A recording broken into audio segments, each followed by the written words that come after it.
Hello and welcome to part 3 in a series of videos that I'm putting out where I break down all the fights taking place this weekend at UFC 238 from a betting perspective. I've already put 2 videos out for this card which breaks down 6 of the fights at UFC 238, including the main event between Marlon Moraes and Henry Cejudo. So if you haven't yet watched those videos, please check them out. I will leave a link to both of them in the description below. And also, I will be doing a live stream this weekend on Saturday on fight day if every single video that I put out this week gets 400 likes, which will be about 10% of the total views each video will receive. Now parts 1 and 2 have already hit 400 likes, but if you haven't already hit like on those videos, please go back and do so.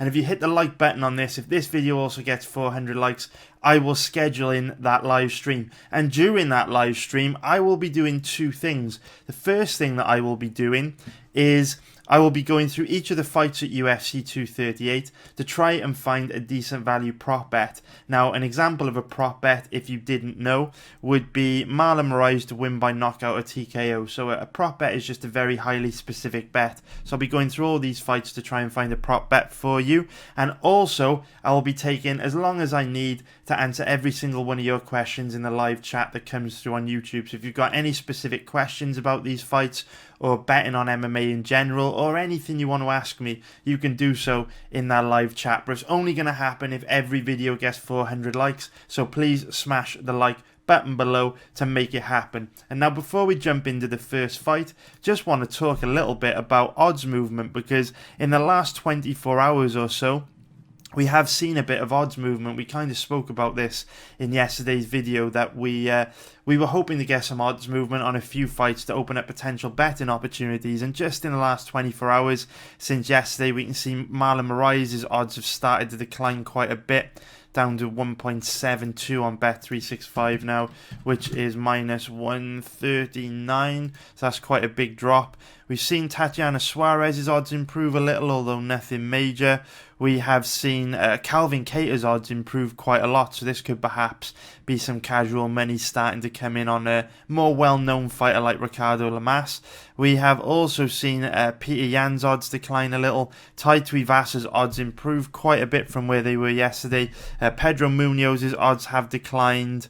And then we've also, like we wanted to see Yan and Yan's odds improve, and they've definitely improved a little bit since yesterday. If they keep rising, she may become a potential bet. And we are also starting to see Bevon Lewis's odds improve. He could become a potential bet, and that is about it. So definitely seeing a lot of line movement on this event. And if you want to know the reasons why you sometimes see a lot of odds movement on these big pay-per-view cards, watch yesterday's video, watch part 2 in this series of videos where I talk a little bit about liquidity and how that affects the way that the odds move. But now enough of that, let's get into the first fight that I want to talk about today, which is going to be Jimmy Rivera versus Peter Yan. And straight out the gate, I want to make it very clear that I think Peter Yan is absolutely brilliant. He's an absolute nightmare. He's one of those fighters that basically has no weaknesses. He's very good at everything. You know, he's a master of boxing, you know, very, very good technical striker. He's a strong wrestler. He's difficult to take down, even harder to hold down. He's got amazing cardio, can fight at a high pace for 3 rounds, no problem. He also fights at a very high pace. So, you know, some fighters have got good 3-round cardio because they pace themselves very well, whereas some guys can just fight at a relentless pace for 15 minutes. And Yan falls into that category. He can throw a very high volume of strikes over a 15-minute period and doesn't really slow down at all. He's also got an amazing chin. And because of his conditioning, if he does get hurt, he's able to recover very quickly. He's also very tough. He's one of these typical, you know, tough Russians you have to practically kill in order to beat. And at 26 years old, the scary thing is he's actually getting better. Peter Yan is one of these fighters that makes huge improvements from fight to fight. You know, if you go back and have a look at how good he looked in his last fight against John Dodson, you would see that he's improved absolutely massively since these fights back in 2016 and 2017 against Magomedov in ACB that are available to watch on YouTube if you kind of want to see what I'm talking about. But at 26 years old, Yan is making giant improvements, which is kind of scary when you consider how good he is already. And part of that is the fact that he's obviously very athletic, very intelligent, a great fighter. Another part of that is that he's training at one of the best MMA gyms in the world at Tiger Muay Thai. So, the only real criticism that I've got of Peter Yan, of course, no one is perfect. The only real weakness I can talk about when it comes to Peter Yan is that he does rely on his chin a little bit too much. He is a little bit too happy to take a shot, to land a shot, and he is a little bit reckless, which means it's always risky betting on him as a big favourite because he does put himself in a lot of danger. Peter Yan's not the type of guy that's going to go out there, fight safe, focus on defence and try and cruise to a win. He is going out there to fight. He loves a scrap and he is trying to take his opponent's head off, which unfortunately, like we know the saying goes, when you put yourself in a position to finish your opponent, you also in turn put yourself in a position where your opponent can finish you. And that is kind of Yan's only weakness. It's a strength and a weakness because he is aggressive.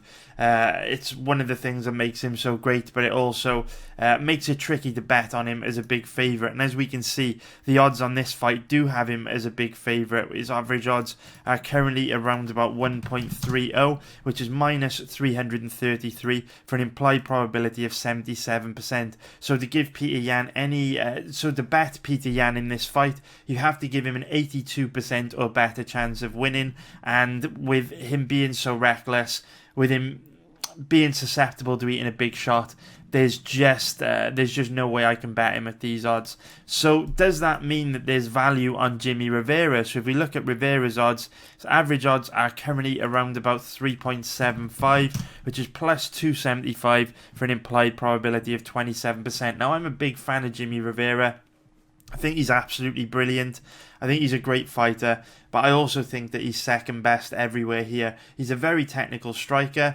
I don't expect this fight to go to the ground because neither guy ever really shoots a takedown, and they're both very, very difficult to take down anyway. So this fight should stay standing, and if it stays standing, I just see Peter Yan as the better boxer, and while Rivera is very technical, he is very difficult to hit. He does tend to throw a much lower volume of strikes per round, so over a 3-round period, Yan should quite easily be able to outstrike him. The only real path to victory for Jimmy Rivera in this fight is exploiting Yan's I'm not going to say bad striking defense because his striking defense is excellent, but Jimmy Rivera's only real chance of winning this fight is punishing Yan for his recklessness and aggression and catching him with a big counter and potentially knocking him out or sitting him down and finishing the ground on the floor. But that won't be easy here because we know Yan, he has an excellent chin. He's great at recovering fast, and Jimmy Rivera doesn't really have knockout power in his hands. He's an excellent striker, but Jimmy Rivera is one of those guys that tries to break you down with volume. You know, if we look at his career, he's had 25 pro MMA fights, and as we can see throughout his career, he's been a bit of a decision machine. The vast majority of his fights have gone to a decision since he's been in the UFC. He only has one finish in the UFC against Marcus Brimage, and even though, yes, he has been fighting a high level of opponent, Jimmy Rivera has consistently fought some very decent opponents that would have been difficult to finish by knockout or TKO. It is worth noting the back in the Ring of Combat promotion. I know this was a long time ago, but even back then, Jimmy Rivera was a bit of a decision machine. So with Peter Yan having such a great chin, with Jimmy Rivera not really possessing that much KO power, I do feel it's unlikely that Jimmy Rivera can win this fight by knockout or TKO, and because I see that as his only path to victory, I don't see him being able to outstrike Yan over 3 rounds. I don't see him being able to take Yan down and do anything to him on the ground. So with a knockout really being Rivera's only path to victory, this is an easy pass for me, because even though Rivera is a big underdog, you know, you've got to know when to hold him and know when to fold him, and there's just no underdog. There's just no value there for me. Even though his odds are attractive, he only has one path to victory, and that path to victory is quite unlikely. But by the same token, I'm not rushing to bet on Peter Yan either as a big favourite, because, like I say, to cap any fighter at 83% or better is tough. In order to cap a fighter at 83% or better, they basically have to have no way to lose. And when you take into account Peter Yan's recklessness, his susceptibility to getting hit hard, the fact he might be competing with an injury or have a bad weight cut, you know, I've given this speech before. It's a no-brainer to pass on this fight. The odds are pretty much where they should be. And again, that's okay, guys. betting sites are multinational, multi-billion-dollar companies, and it is their job to accurately set odds to try and bait you into making bad decisions. They are trying to bait you into betting Rivera or Yan because these odds are very accurate, and it's just an overall general bad idea to bet on either of these fighters at these odds. Pass. So now we go into the next fight that I want to talk about in today's video, which is going to be Joanne Calderwood against Chookagian. Now, Chookagian, I do see her as the female version of Elias Theodorou, just because they have very similar fighting styles. Theodorou is a little bit more grappling heavy, but in terms of striking, they have the basically the exact same style. And Chookagian is also has great hair like Theodorou. She prides herself on her hair. She says she's got the best hair in MMA. I don't really care about that shit, but I do know that her hair is not the only thing she's got in common with Theodorou. Their styles of striking are also very similar. So one thing I want to say straight off the bat is that I feel extremely sorry for all the air in the arena on Saturday night, because Chookagian will beat the shit out of the air in the arena. She won't really beat her opponent up that badly, but the air on Saturday night is in for one hell of a beating, because Chookagian throws an incredibly large amount of strikes, an incredibly large amount of punches in a fight, and barely lands any of them. All she does is punch air the whole fight, which is a very, very it's a very, very bad thing when you throw a lot of punches and you basically don't land any of them. But that is Chookagian in a nutshell. So like I say, Chookagian's style of striking, very similar to Elias Theodorou's. She likes to circle on the outside and chip away at her opponent with kicks. She throws lots of punches, but they all fall short. She very rarely lands punches. She's quite an effective counter striker with her kicks, but not particularly dangerous. No real power in her strikes, and just not very threatening or dangerous at all, to be honest. Now, the one thing about Theodorou's style and Chookagian's style, as you can see on their records, I think Theodorou has a very, very good record. He hasn't taken many losses throughout his pro MMA career, and neither has Chookagian at 11-2. And the reason why their records are so impressive is because it's such a difficult style to deal with. When you are constantly trying to hit a moving target, it is very, very difficult to close the distance. And that's quite a significant factor to take into consideration here, because Calderwood isn't particularly good at cutting the octagon off. She does struggle to cut the octagon off and land on her opponent. She's very good when her opponent stood right in front of her. She's got a very, very nice technical Muay Thai style, but she's not so great at hitting moving targets. And we've kind of seen Calderwood struggle against counter-strikers in the past. So if you go back and watch Calderwood's fight against Cynthia Calvillo, I'm not saying that Calvillo is a counter-striker, but in this fight, Calvillo did circle on the outside and just avoid engaging, and she didn't really stand in front of Calderwood at all, and for that reason, Calderwood really struggled to land on Calvillo. You know, Calderwood just walked after Calvillo for the whole fight and didn't really achieve a lot, and Chookagian is a way more effective counter-striker than Calvillo. She lands a much higher volume of strikes from the outside than Calvillo. She's way more technical. So even though that was just one fight and it was a long time ago, and I'm sure Calderwood's improved a lot since then, there are clues in pre-fight research and studying fight footage that Calderwood may struggle to deal with Chookagian's style. And that's really much it. That is pretty much it in a nutshell. Both these girls are primarily kickboxers. Calderwood likes to walk forward and use her Muay Thai. Chookagian likes to stay on the outside and counter-strike with her kickboxing. I do see this being a very close fight, quite a boring fight, quite an ugly fight, where you've got Calderwood walking Chookagian down and Chookagian circling and avoiding engaging and just trying to chip away at her with kicks. It's probably going to go the distance, probably going to be a very, very close fight. And I do slightly lean towards Chookagian for two reasons. The first reason is because we've seen Calderwood struggle to deal with a counter-striking style in the past. I guess 3 reasons. I'll give you another one. So Calderwood struggled against a counter-striking style in the past. Second reason is Chookagian is at a much higher level on the ground. So even though I don't think it'll go to the ground, if it did, Chookagian would have the advantage there. And then the third reason why I slightly lean towards Chookagian is just because Calderwood doesn't wear damage very well, which is a horrible thing to say. It's purely genetic, can't do anything about it, but she does have pale skin. She does tend to get cut quite easily, and her nose does tend to get busted up quite easily. And with the judges now tending to use the new scoring more and more often that came into effect in January 2016, under the new scoring criteria, it does clearly state that damage inflicted should be a significant scoring factor now. So if it's a close round and at the end of the round Calderwood walks back to her corner all bloodied up and Chookagian walks back to her corner, looking pretty fresh, doesn't look like she's wearing that much damage, that might be the deciding factor in which way the judges score the round.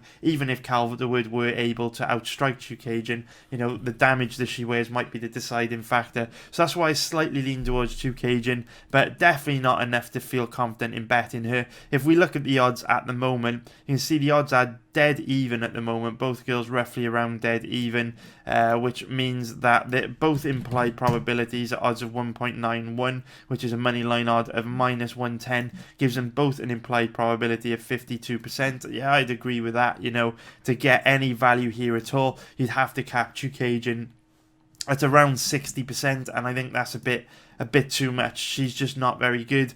And while I do think she's got a tricky style that Calderwood will struggle to deal with, she's just not the kind of fighter that I like to bet on. If she was an underdog, it would be a different conversation, but she is not an underdog, so it is an easy pass for me. And remember, guys, that is the nature of betting on MMA. The bookies will get the odds right the vast majority of the time. That's why you should be passing the vast majority of the time. But having said that, I did just say you should be passing the vast majority of the time, but in part 1 in this series of videos, I gave you a bet. In part 2 in this series of videos, I gave you a bet. And in part 3, this very video you are watching right now or listening to on iTunes, in part 3, I'm about to give you another bet. It must be your lucky day. So, just to get some disclaimers out the way before I get into talking about this fight between Tony Ferguson and Donald Cerrone, I want to make it very clear to everyone watching that these are two of my favourite fighters of all time. Listen to me very carefully. Listen to the words coming out of my mouth. I absolutely love Tony Ferguson and I absolutely love Donald Cerrone. So anything that I say that is critical about either of these two fighters in this breakdown, I just want you to know that I am saying these things because it is my job. I put food on the table, betting on MMA and making money from bets that I win when I place money on MMA. That is my job. So in this game, you cannot afford to be emotional. You cannot afford to have favourites. You cannot afford to let how much you like a fighter impact how you feel a fight might play out. Doing my job, you have to be very impartial and very unbiased. Trust me when I tell you, if my mum and dad had a fight and I could bet on it, I would absolutely research it and can be completely unbiased. And for what it's worth, if my mum and dad were fighting, I would definitely bet on my mum because she would rip my dad's face off. But just to give you that example, no matter how much I like two athletes, fighters competing, I will be always completely impartial and completely unbiased. And I love Tony Ferguson and Donald Cerrone. I hate to see either guy lose, but there has to be a winner here. And I think there's a very good bet on this fight. So with that being said, let's get into it. So remember, before we go any further, my job is all about consistently putting money in strong positions. I would bet Ferguson or Cerrone, either of them. I would bet either of them at the right odds. But where the odds are at the moment, one of these guys is a very good bet. One of these guys is a very bad bet. There is one guy in this fight where if you put your money on him, it's a strong position. There is one guy, if you put your money on him, it's a weak position. I want to get that out of the way because Tony Ferguson and Donald Cerrone are two very popular fighters. People love these guys, and everyone watching this video is going to have a very strong opinion on how they think this fight will play out. Just want to make it very clear to you that I am on your side. I love both these guys. But no matter how much you love these fighters, there is a good bet on this fight and there is a bad bet on this fight. And that's what I'm going to get into now. Please bear that in mind. Let's go. So, straight out the gate, I don't want to beat around the bush. I just want to make it very clear that Tony Ferguson is a terrible bet at UFC 238 this weekend.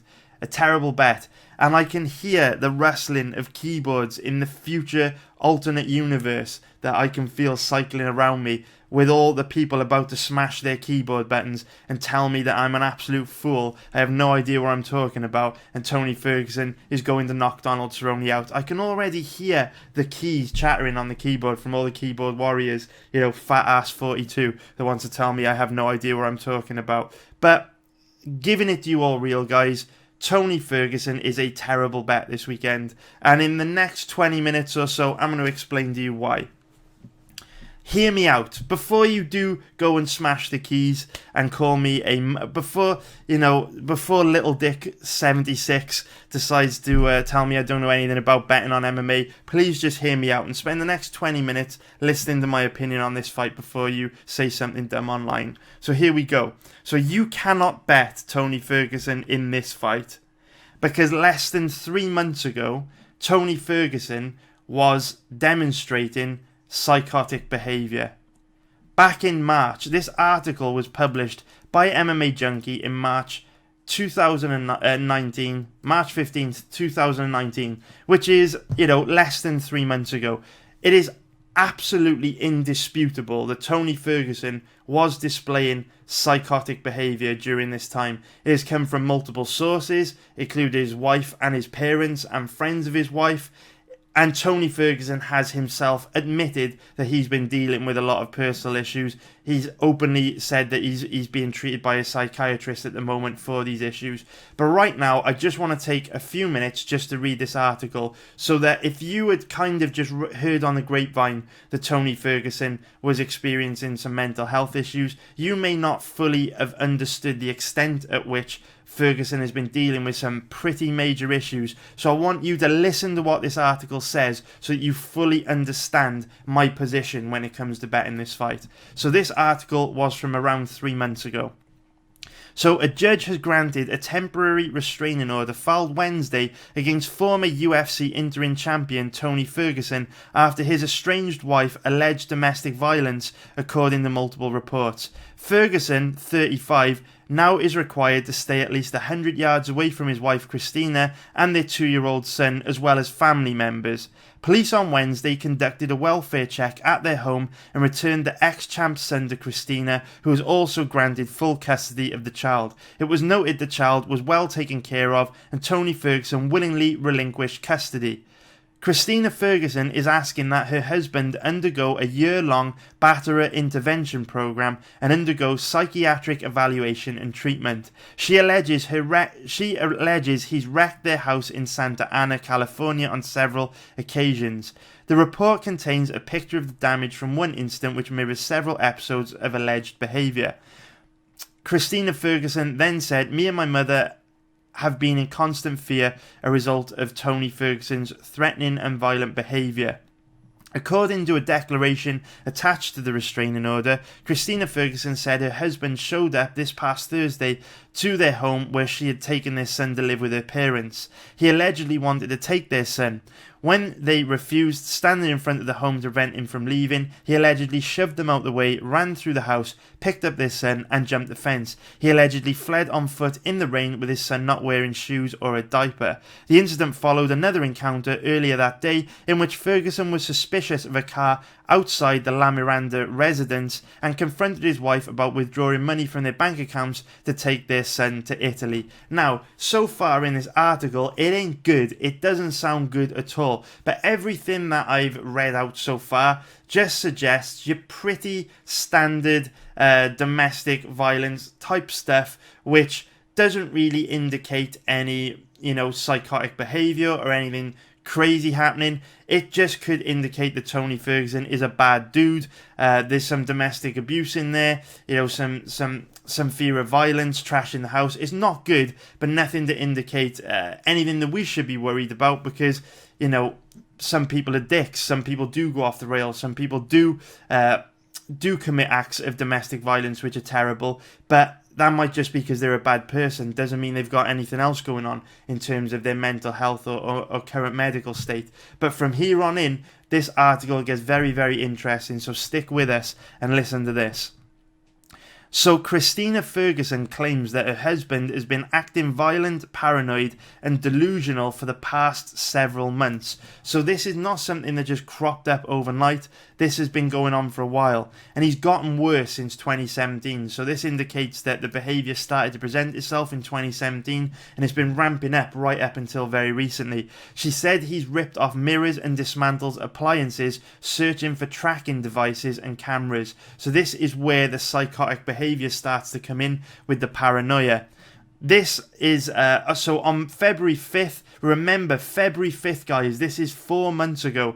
4 months ago to the day. It is now the 5th of June. This is February the 5th. So exactly 4 months ago, Christina Ferguson claimed her husband had stayed up all night and woke them up to demand they leave because he thought that the lunar eclipse would cause a flood. He'd purchased a life raft and drove them 111 miles from their home in Palm Desert, California. In the midst of the episode, he then agreed to seek medical treatment, but later refused. So 4 months ago, guys, Tony Ferguson thought that a flood would be initiated by the lunar eclipse and drove his family 111 miles from their home to basically jump on a life raft to survive a flood. Then, 1 week later, on February the 12th, Christina Ferguson alleged that Tony had a psychotic break and screamed at her, believing her to be someone else. She woke up later to Tony standing over her head, accusing her of being a witch. Less than 4 months ago, Tony Ferguson thought that his wife was a witch, guys. Ferguson's erratic behaviour is getting worse and more frightening, she said. In the statement, she also said that she's afraid that during one of his psychotic episodes, he'll kill her and her son. Then, on February 16th, again less than 4 months ago, Tony Ferguson allegedly believed that there were cameras in his refrigerator and ceiling fan. He cut the wires to both devices because he believed a tracking device was inside. He also tore a vanity mirror off the wall because he believed something was behind it. He also took his son's food away from him because he believed the food had been poisoned. Also, he said that his wife said that he kept throwing holy water at her because he believed she was a witch. As you can see, guys, this is not good. This is not good. Then the article continues. It gets even worse. On February 19th, police, an unidentified female, stated that Ferguson had not slept for 3 days and was tearing apart the home. He broke apart the fireplace and believed someone placed a computer chip in his leg. These are signs of paranoid schizophrenia, guys. Christina Ferguson's declaration claims Ferguson tore up the fireplace because he thought there was a hidden doorway underneath it. The March 7 incident was the third time that police had been called to the Ferguson residence in 2 months and the fifth time in the past 14 months. None of the visits resulted in arrest or any crime charge. So now we are moving on along the timeline of these incidents, guys, and March the 7th is less than 3 months ago.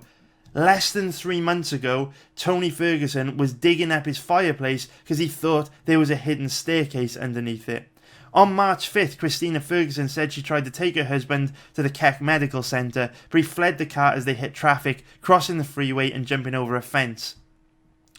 Tony Ferguson's alleged behaviour stretches back to his winning turn on The Ultimate Fighter in 2011.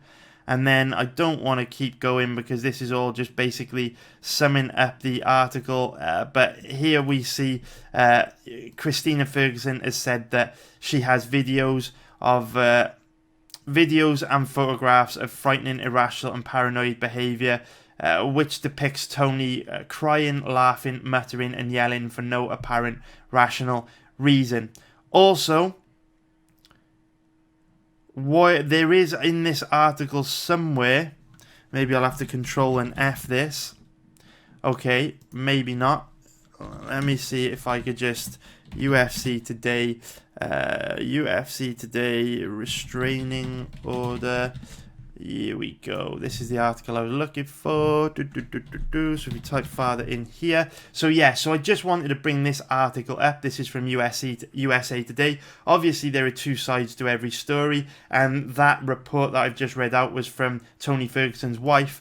But also it says here that Tony Ferguson's father said that he was out of control and had kicked him out of the house. So it's also Tony Ferguson's own father that is reporting that there are some problems with his behaviour. And also on top of that, Tony Ferguson has been quite open on social media about thanking people for their support during the difficult time, and been quite open about the fact that he has started to seek a psychiatrist now. He often posts about it on Twitter and Instagram that he's doing well, getting better, and feeling like the treatment is really making a big difference. Now, I absolutely love Tony Ferguson. I really want him to make a full recovery. I hope he has a great life, and it's really, really sad that what has happened to him. But when I talk about this fight, I am doing it from a professional point of view, where this is my job, and we are betting on cage fighting. Tony Ferguson is choosing to go into that cage on Saturday night and fight. Therefore, it is my job to research that fight, and in order to do that and make the best decision possible, I am going to look at all information available to me to try and make the best decision when it comes to betting this fight. And that is why I do need to be harsh in some of the things that we'll be discussing in this breakdown. Now, I'm no doctor, but I do know that you do not recover within 4 months from a psychotic breakdown. If you go and, do your homework, do some research into mental health and, psychotic breakdowns and schizophrenia, it takes years to recover sometimes from this kind of stuff. Some people never, ever recover. They spend their whole life with their psychosis just getting worse and worse and worse. Now, a lot of people can recover from this. A lot of people do recover from this, but it usually takes a hell of a lot more than 4 months. And I know that Tony Ferguson's an outlier. I know that he is a freak athlete, very, very talented athlete. If anyone can come back and bounce back from these problems and this adversity, then it's going to be Tony. He's an absolute beast. But at the same time, I cannot believe that the UFC are letting Tony Ferguson fight 4 months after it is well documented that he was displaying paranoid schizophrenic behaviour. It is absolutely unbelievable to me how they are letting him compete. I have no idea how he's being sanctioned by an athletic commission. I'm sure that they can find a doctor in Vegas to say he's okay to fight, but it is just absolutely insane to me how the UFC are letting him step in there on Saturday night, especially against a dangerous opponent like Donald Cerrone. And I'm no doctor, but I do know what isn't good for a psychotic breakdown. Getting punched in the head definitely isn't good when you are experiencing signs of psychosis. And I also know that being in the public spotlight, every move being scrutinised, having loads of pressure on you to perform, having millions of people watch you fight in your underwear on national TV, getting your social media profiles blown up every day with trolls and dickheads and people criticising you that want to say nasty things and put you down. I do know that all those things are not the best for someone going through psychosis. Someone dealing with mental health issues like this, even a regular person that works a regular job and only has a regular amount of stress is going to struggle with mental health issues like this. But with Tony Ferguson being in the public spotlight, having such a high demanding job, I really see this as a really, really potentially bad story. A really, really bad, potentially bad story. On one hand, I hope it's the best redemption story ever, and I hope that he goes out and beats Donald Cerrone on Saturday night, and I hope he gets on the mic and says how much he loves his family and how he's getting better and he's doing great. But I think it's more likely this doesn't end well. At least not now. I think his path to recovery is going to be much longer than 4 months. And I really, really worry that the Tony Ferguson we're going to see on Saturday night is not the Tony Ferguson that we've grown to love. And I don't mean that in terms of a personality. In terms of his personalities, he's a great guy. I mean, the Tony Ferguson we're going to see on Saturday night might not athletically be the same fighter, because the challenges that he's facing outside the cage outside of his fighting career are going to be very difficult to overcome, and they're going to make it difficult for him to fully focus on his fighting career. Now, also, we've got to take into account the fact that we know that he is currently seeing a psychiatrist, but we also have to assume he's on some kind of medication to help him deal with the issues he's facing, to bring that psychosis very quickly back under control. And as we know, these kind of drugs can have a very serious impact on many different aspects of your body. So a lot of them cause you to put on weight or retain water, which may make Tony Ferguson's weight cut extra hard for this fight. We also know that these medications alter your mental state, so they can dumb down your emotions, they can make you less impulsive, they can make you less sharp, less reactive, they can kind of make your brain a little foggier. And if we think about, the kind of fighter Tony Ferguson is, the kind of fighter that you need to be to compete against the best fighters in the world, you need to be sharp. You need to be aggressive, you need to be explosive, you need to be able to react in the moment and have sharp reflexes. And psych medication can take all of those skills away. So that's just another reason why I'm kind of worried about the type of fighter we're going to get on Saturday night, and if he's going to look very different. Now, a great, absolutely superb thing to see in all of this was these stories, they often don't end well. They often erupt into the public spotlight when something really, really bad happens.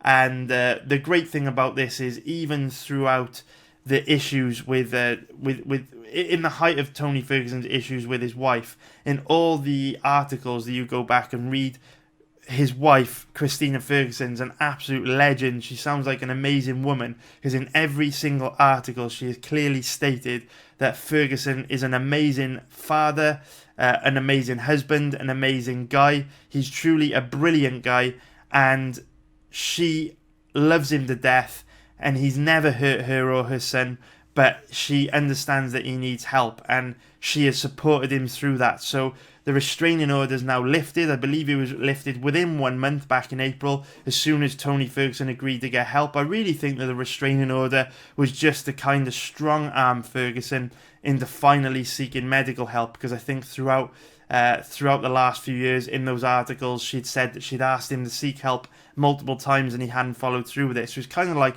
she was power playing him a little bit, as women are very good at that. Women are very good at that. I get power played by my wife all the damn time. But that sounds like what happened there, and within a month they were back together.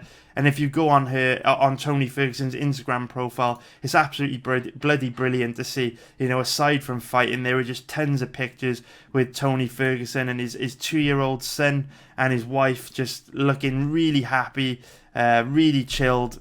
She's traveling with him to the fights to support him. They're back living together. He's on the road to recovery. It's beautiful, man.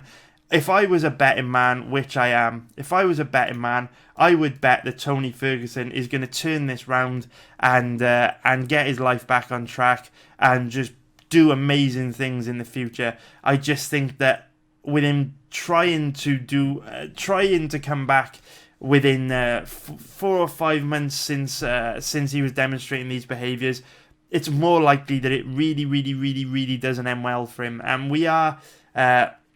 all we can do is try and look at all the information available to us and try and make the best decision possible based on the information that we have. So let me just catch up in my notes here, because I've said quite a lot. So yeah, right, let's get into talking about this fight from a betting perspective. So it doesn't take a rocket scientist to work out that, based on everything that I've just shown you and everything that I've just said, you cannot bet Tony Ferguson this weekend. I don't care how much you think you know about fighting. I don't care. I don't care what your opinion is on this fight, if I'm honest, because there is no way you can bet on Tony Ferguson after everything I've just showed you. And there is nothing anyone in the world can tell me Not even Tony Ferguson himself, not even Tony Ferguson's psychiatrist. There is nothing anyone in the world can tell me which would make me think Tony Ferguson would be an acceptable bet this weekend. Because the reality is, not even Tony Ferguson knows how much of an impact the medication and the treatment and the roller coaster that he's been on over the last 6 months is going to have on his performance on Saturday night. No one knows, not even Tony, not even his psychiatrist. So I don't want to hear anyone tell me Tony Ferguson's a good bet this weekend, because he straight up isn't. And if you think he is, then you are not going to have a very bright future betting on MMA, because long term you'll get wrecked. You may as well just go play roulette or craps. There is no way you can bet Ferguson this weekend. It is a total gamble. Now, despite that, I want to make it very, very, very, very clear that Tony Ferguson is a brilliant fighter. He's absolutely incredible. He is superb. He is one of the best 155-pound fighters in the world, and he can absolutely 100% beat Donald Cerrone this weekend. Just because I think Tony Ferguson is a terrible bet does not mean that he can't win, because remember, good bets don't always win. Good bets don't always win, bad bets don't always lose. Good bets can lose and bad bets can win. It's very, very, very important to understand that concept. And when it comes to MMA betting, it is all about strong positions and weak positions. When you research a fight, there are some strong positions where you can put your money, and there are some weak positions you can put your money. But either fighter can win. And what I am saying here is based on all the information we have available to us, despite the fact that Tony Ferguson is incredible and he can absolutely beat Cerrone this weekend. If you bet him, you are putting your money in a weak position. If you bet Cerrone, you are putting your money in a strong position. And it is really as simple as that. It is no more complicated. I always say it, I do not care about picks. I do not care about predictions. They are a waste of time. They are a stupid dick measuring contest for people to try and prove who's the smartest guy in the bar. There is no right or wrong. On any given night, Tony Ferguson can beat Donald Cerrone. On any given night, Donald Cerrone can beat Tony Ferguson. What I am saying is let the odds do the work for you. Look at the implied probabilities. Look at the risk-to-reward ratio. And all things considered, in this circumstance, Cerrone's the right bet based on the odds. If the odds were different, Ferguson might be the right bet. But the odds where they are, Cerrone's your man. Now let's talk a little bit further into why I believe Cerrone is a good bet. Because, to be perfectly honest, with all the mental health issues that Tony Ferguson's struggling with at the moment, I would probably bet Cerrone anyway. But there are some other things from a stylistic point of view which make me think Cerrone has an absolutely brilliant chance of winning this fight. So, first of all, what I would say about Cerrone is that based on recent performances, it's quite apparent that he's turning a corner. I mean, since the birth of his son, he has just looked absolutely incredible. He looked great against Mike Perry, great against Alexander Hernandez, and his performance against Al Iaquinta was one of the best performances of his career. And remember, a few months ago, I tipped Cerrone to win that fight at underdog odds, and he absolutely dominated. He's looked great. Now, Ferguson, on the other hand, hasn't looked the best, if I'm being completely, truthfully honest. Over the last few years, hasn't looked that good at all. If you go back and watch his fight against Lando Vannata, he almost got knocked out about 12 times and suffered 10 different concussions. Vannata almost knocked him out a few times. It was a very, very difficult fight for Ferguson, but Vannata took the fight on like a week's notice and gassed out in the second round. Ferguson looked absolutely brilliant against Rafael dos Anjos, but after that, didn't look good against Kevin Lee at all. Very similar to the Lando Vannata fight. In this matchup, Kevin Lee actually dropped Tony Ferguson in this fight. And also, when the fight went to the ground, Kevin Lee was able to advance from Tony Ferguson's active full guard into mount, which is not good. It's not good when a guy like Kevin Lee mounts you. And also didn't look good in his last fight against Anthony Pettis either. Pettis almost KO'd him. So, since 2016... almost 3 years ago now, Ferguson hasn't exactly looked great, but he's put together 4 wins through his sheer toughness, determination and grit. He just puts a pace on people that they can't handle. He mentally broke Anthony Pettis. Kevin Lee gassed out because he wilted under the pressure that Ferguson put on him. And the same thing happened with Vannata. Ferguson just drowns people in pressure. You know, he's not the best grappler, not the best striker, but he is one of the toughest guys in the world. And that is what is interesting about this fight, and also why you shouldn't go too big on Donald Cerrone, because historically, Donald Cerrone has struggled against pressure fighters, and Tony Ferguson is the ultimate pressure fighter. So stylistically, this is a potentially very, very bad matchup for Donald Cerrone, and that's why I wanted to make it very clear that Ferguson can absolutely win this fight, despite everything that I'm saying, despite the fact I'm telling you to bet Cerrone. This is a tricky fight for Cerrone, because if Tony Ferguson's mental health issues don't affect him at all, and he comes into this fight looking like he did when he fought RDA back in November 2016, Cerrone's really screwed and in quite a lot of trouble, and I expect Ferguson to dominate. In fact, if we look at the current odds on this fight, Tony Ferguson is currently around about a 1.69 favourite, which is moneyline odds of minus 145 for an implied probability of 59%. And Donald Cerrone is currently around about an average of 2.25, which is plus 125 for an implied probability of 44%. If it hadn't have been for the mental health issues that Ferguson had been battling over the last few months, I would actually think these odds were basically accurate. I would actually cap Ferguson as the favourite, because like I say, he's the ultimate pressure fighter, and Cerrone has historically struggled against pressure fighters.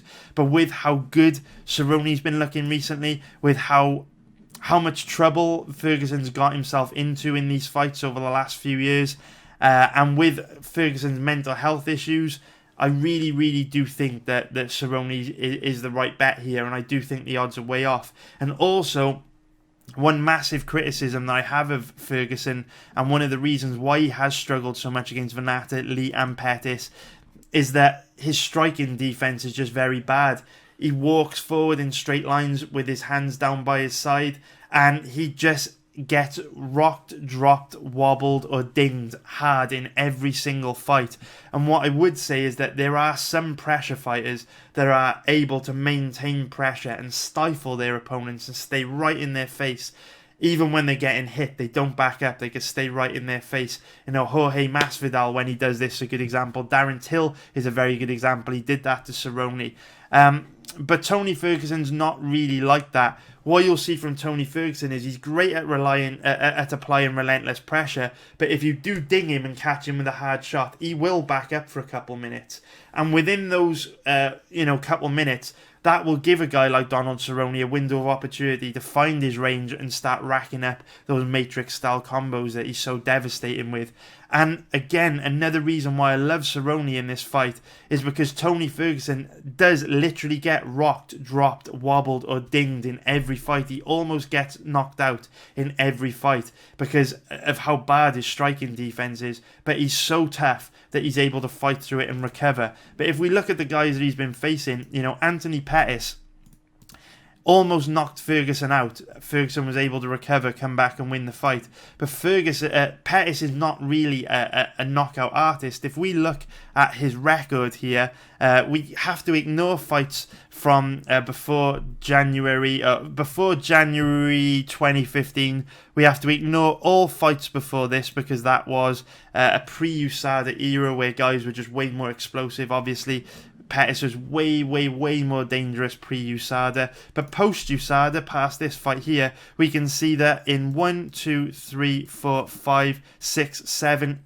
8, 9, in Pettis' 9 fights since USADA came into effect, he only has one win by knockout or TKO, and that was against Stephen Thompson in a fight that he was getting dominated in. So Pettis definitely doesn't really have knockout power, so the fact that he was able to hurt Ferguson so bad isn't a good sign. It's also worth bearing in mind the fact that Pettis doesn't really have the killer instinct. He's more of a volume striker, breaks you down with volume. Same with Kevin Lee, doesn't really have that one-shot KO power. Neither does Rafael dos Anjos, doesn't really have that one-shot KO power. Vannata does, but he did take this fight on 1 week's notice. So the point I'm trying to make is, over the last few years, the opponents the Ferguson's faced, like the Pettis, the Lee, the dos Anjos, the Vannata, none of them have really been able to punish Ferguson for his poor striking defense, because none of them have really possessed the one-shot power that could kill shot him or flatline him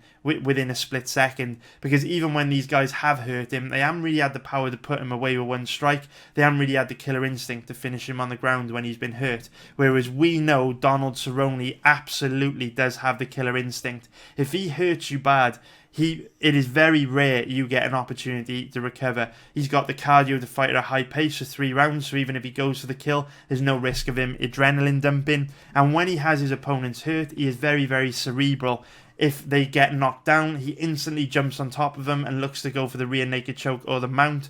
Or if he's got them wobbled standing, he gets very aggressive and goes for the kill. So I feel like the odds are, based on the fact that Ferguson's been hurt by Pettis, Lee and Vannata, you'd have to assume there's a very, very high probability that Donald Cerrone is also going to rock, drop, wobble or ding Ferguson quite bad.